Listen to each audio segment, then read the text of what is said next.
Have you ever woken up from a dream and just thought, what was that? I mean, not just what it might mean, but how did that sequence of events even, well, connect? We remember these really vivid images sometimes, but do dreams actually have a coherent plot? Or is it more like we're trying to piece together fragments after we wake up?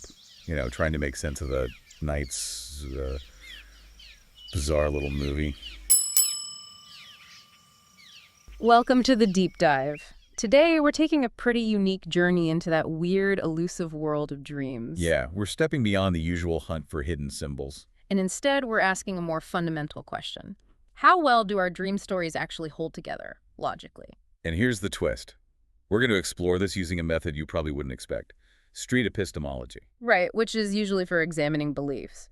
But the idea here isn't about debunking your dreams. It's more about understanding their, let's say, internal architecture, how they're built. For ages, the main way we've looked at dreams is through interpretation. And you really can't talk about that without bringing up Sigmund Freud. Oh yeah, the interpretation of dreams. 1900, right. Huge impact. Massive cultural influence. He famously called dreams the royal road to the unconscious. He believed they were absolutely packed with symbolic meaning, often about repressed wishes. So for Freud's view was basically that dreams are these coded messages from our own minds, like a secret language telling us what's really going on deep down. You've got it. Yeah. He drew this really key distinction between the manifest content. That's the dream you actually remember, the story bit. The story as it seems to unfold. And then there's the latent content. Which is the hidden, true meaning, the stuff underneath. That's the idea. The manifest content is like the dream's disguise. It's a symbolic front for deeper, often unconscious thoughts or impulses. Okay, so if the dream we remember is this disguise, how does our mind actually put it together? What's the process for turning those hidden thoughts into, well, the often strange and nonsensical stuff we dream about? Well, Freud described a few dreamwork processes that do this transformation. There are things like condensation. That's where multiple ideas get squished into one image. Like dreaming of someone who's a mix of your boss and your childhood pet. Weird. And displacement, where the emotion gets shifted from something important onto something trivial in the dream. But the one that's really crucial for our deep dive today is secondary revision. Secondary revision. Okay, what's that? This is Freud's idea that the mind, maybe as we're waking up or even during the dream, tries to impose some order on all these fragmented dream bits. It tries to make them seem coherent, like a proper story after the fact. So the brain serves up this jumble of images and feelings during sleep, and then our waking or near-waking mind tries to quickly stitch it all together into something that makes at least a little bit of sense. That's the concept, a sort of post hoc storytelling effort to create narrative cohesion from what might otherwise be just, mental noise. And this is where you see the gap, right? The question that maybe Freud didn't focus on as much? Well, yeah. While Freud was incredibly focused on what dreams mean, his model didn't really dig deep into the degree to which dreams actually show internal logical coherence. Do they make sense even within their own crazy rules? We often just assume they do, or that our mind forces them to. Which brings us neatly to this unconventional tool, street epistemology. Because we're not just going to throw our hands up and say, well, dreams are weird. We're actually going to use a structured method to look closely at that internal logic. That's the plan. Street epistemology, or SE, wasn't designed for dreams at all. It came out of philosophy, Peter Boghossian's work, as a way to talk to people about their deeply held beliefs. Like beliefs about religion or politics? Any strong belief, really. It's a conversational method. It uses open-ended questions to explore the reasons and evidence someone has for believing something, checking for coherence, evaluating the support. So we're taking this method for dissecting beliefs and aiming it at our dreams. That feels like a really different angle. It is. Instead of asking, what does this weird symbol mean? We're asking, does this dream story actually work on its own terms? Okay, so the core idea is treating the dream, or at least our memory of it, like a kind of narrative claim, like someone telling you a story and you're asking if the story itself hangs together. That's the shift. The goal isn't symbolic interpretation, but interrogating the dream's internal logic, its cause and effect structure, its consistency. The research question becomes, how can we use SE on dream reports to check their narrative coherence, and what does that tell us about, well, how our brains work during sleep? It's interesting because the dreamer is the only witness, right? You're reporting on events in this private, subjective reality, so your account becomes the narrative system we test. And that's where the SE questions come in, but adapted for dreams. Instead of asking someone why they believe something, we ask the dream narrative itself. How did event A actually lead to event B within the dream? So, like, did the door just magically become a tree? Or was there some, however absurd, sequence? Like, maybe the door sprouted leaves first. Or did it just happen for no reason at all? We're looking for those causal links, or the lack of them. We also ask about character consistency. Meaning, did people in the dream act in ways that made sense for who they were in the dream? Kind of. Did their behavior stay consistent with their role or their previous actions within that specific dream? Did your normally placid neighbor suddenly start breathing fire without any kind of setup or explanation within the dream's context? Or did they find a magic potion first, which would make it, well, dream logical at least? Possibly, yeah. Then there's the dream world itself. Do the rules stay the same? Like, does gravity work sometimes, but not others? That's the environmental rules question. Were the laws of the dream world consistent, or did they just shift whenever? Could you breathe underwater in one scene, but then suddenly you couldn't in the next, with no explanation? Okay. And the last check Is an external reality check. How do the dream's internal rules stack up against waking life, like physics or social norms? Not because dreams should follow our rules. Right, they definitely don't have to. But because noticing the divergence highlights how the dream operates differently. So, practically speaking, how would someone actually do this? You wake up, you remember a dream, then what? The recommended procedure starts, crucially, with collection. Write down or record the dream narrative as soon as possible after waking. To minimize your brain trying to tidy it up too much, that Yeah. secondary revision thing? Get it down quickly, yeah. Before memory reconstruction kicks in heavily. Then you do something called narrative mapping. Like drawing a storyboard? Sort of. Diagram the events in sequence. A flowchart, a timeline, whatever works. Just visually laying it out can really expose the gaps or jumps. Okay, map it out then. Then comes coherence probing. This is where you actively apply those FE questions we talked about. Look for the contradictions, the weird causal jumps, the stuff that happens for seemingly no reason within the dream's own context. You're basically stress testing the plot. Trying to poke holes in it. Yeah. And after you've done the probing. That leads to interpretive reflection. You step back and think, okay, what does this pattern of incoherence or maybe surprising coherence suggest about how my brain was working while I was asleep?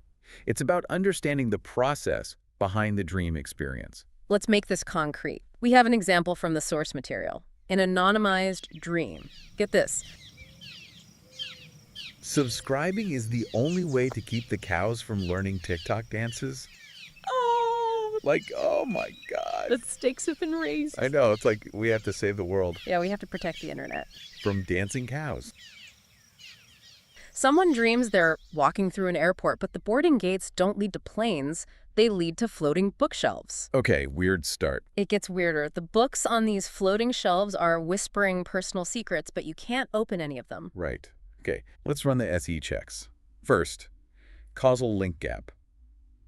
Why are gates suddenly bookshelves? Good question. Any reason given in the dream? Nope. No transition, no explanation, just poof, gates are now bookshelves. That's a major causal gap. What are the rules? Physics. All over the place. Rule consistency check.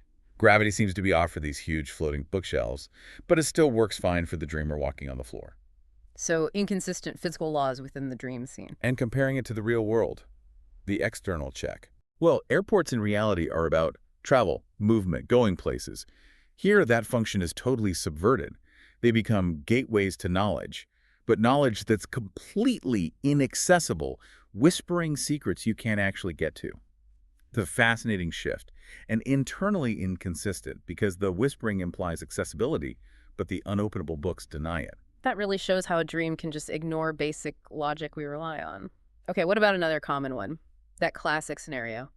Flying while being chased. Yes, many people report that one. You're flying, maybe soaring, feeling powerful. But whatever's chasing you is still somehow gaining on you, even if it's just like slowly walking. Yeah, it's a great one for an SE prompt. Yeah. If you can fly, if you have this amazing superpower within the dream, why can't you just escape the pursuer easily? Yeah, it's almost comical when you think about it. You could fly to the moon, theoretically, but no, this slow-motion monster is still right behind you. What are the rules here, brain? It highlights a really clear contradiction, doesn't it? There's empowerment, The flying clashing directly with constraint, the inability to actually get away. It's like two different scripts running at the same time and not quite meshing. Could be it.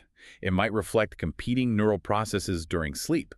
The brain generates the feeling of flight, maybe from one system, but also processes anxiety or pursuit from another. And it doesn't reconcile them into a logically sound narrative. It just throws both at you. So, pulling this all together, what's the big takeaway here? Are we saying forget symbolism, forget Freud, just look for plot holes? Not really, no. It's more about adding another tool to the toolkit.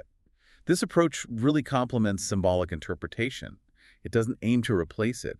Looking for meaning in symbols is still fascinating and valuable. But SE shifts the focus. It shifts the lens from what a dream might symbolize to how the dream functions or malfunctions as a self-contained narrative system. And spotting those malfunctions, those moments of incoherence, that tells us something important. It really does. It gives us clues about cognitive function during sleep. It pinpoints where that secondary revision process, the brain's attempt to make sense of it all, kind of fails or gives up. So it's like seeing the raw materials before they get fully edited. Something like that.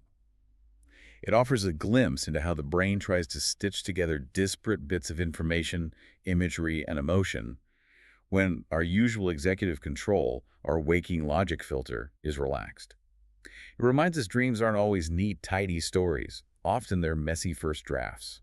And this method helps us see the seams, maybe even the holes, in that draft. And it can also be useful when thinking about claims that seem, well, extraordinary. Like prophetic dreams. Dreams that supposedly predict the future. Right. Instead of just accepting or rejecting such a claim outright, SE provides some gentle, critical questions you could ask. Okay, what specific details in the dream truly match the later event? Be really precise. And how sure are you that you remembered the dream that way before the event happened? That's the memory bias question. Could later events be subtly influencing how you recall the dream? It encourages a more careful review of the evidence, fostering critical thinking about how we build and remember our own narratives, both waking and sleeping. So, to wrap up this deep dive, using street epistemology for dreams gives us this structured, powerful way to peek under the hood of our sleeping minds. It moves beyond just decoding symbols. It lets us analyze the very mechanics of dream construction, the narrative integrity, which tells us fascinating things about how our brains work when they're off duty from waking reality. So for you listening, maybe give this a try. Your journey to deeper understanding starts here. NavigatingBeliefs.com. Sign up. It's free. So it's not just learning, it's an adventure. Yeah, like a quest for knowledge.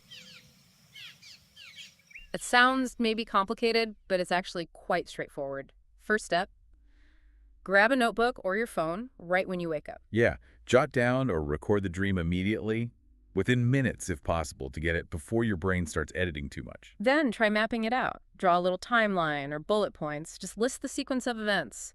See how it flows visually. And then apply those SE questions we talked about. Start probing. How did X lead to Y? Did that character's actions make sense in context? Did the rules of the dream world suddenly change for no reason? Poke at it. Don't be afraid to find the illogical bits. And maybe share your analysis with a friend. Talking about the structure, not just the content, can be really insightful. It really makes you think about how our brains are constantly constructing narratives, constantly storytelling, even asleep. Sometimes creatively, sometimes, well, bafflingly. Which leads to a final thought to chew on.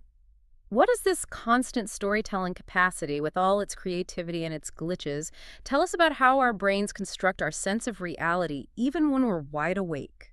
That's a big question. It is, and we'd love to hear your thoughts. Have you ever tried mapping out the logic, or lack thereof, in your dreams? What's the most illogical dream sequence you can remember? Did asking these kinds of questions change how you thought about it? Let us know. Share your insights, your weirdest dream examples, your questions in the comment section, wherever you're listening. Yeah, let's definitely start a conversation about this.